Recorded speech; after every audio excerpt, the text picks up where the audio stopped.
देखिए, जो supreme court का जो निर्णय आया उसके दो पार्ट है। मैंने आपको पहले भी अभी बताया कि एक विषय था क्रीमी लेयर का और दूसरा विषय था categorisation of the schedule caste, sub categorisation of the schedule caste. इन दो विषयों में सुप्रीम कोर्ट ने एक में तो ऑब्जर्वेशन दिया, तो ऑब्जर्वेशन तो कोई जजमेंट का पार्ट नहीं होता।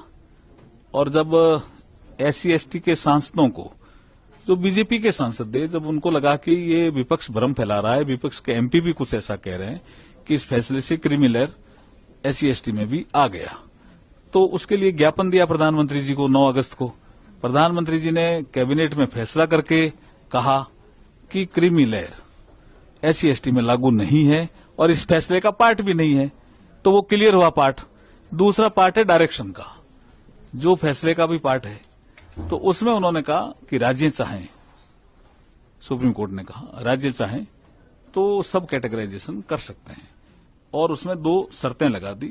क्वांटिफाइबल डेटा इकट्ठा करेंगे राज्य, और जिसको भी वो रिजर्वेशन देंगे उसको 100% नहीं दे सकते, जो SC का रिजर्वेशन है उसको।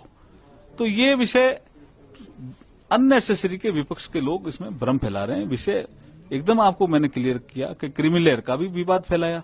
अब जैसे आपका लेटरल एंट्री का भी विवाद फैलाया। जब लेटरल एंट्री में तो सबसे बड़ा उदाहरण तो डॉक्टर मनमोहन सिंह जी थे, लेकिन उसको भी क्लियर किया मोदी जी ने। और आपने कल जो लेटर जो जारी हुआ उसमें देखा होगा कि जो लेटरल एंट्री वाला जो लेटर था, जो वो विड्रॉ हुआ, और उसमें सोशल जस्टिस का इनपुट आने तक इसको विड्रॉ किया गया। इसका मतलब SC ST OBC के हितों की रक्षा करने का काम मोदी जी लगातार करते आ रहे हैं और आगे भी करते रहेंगे।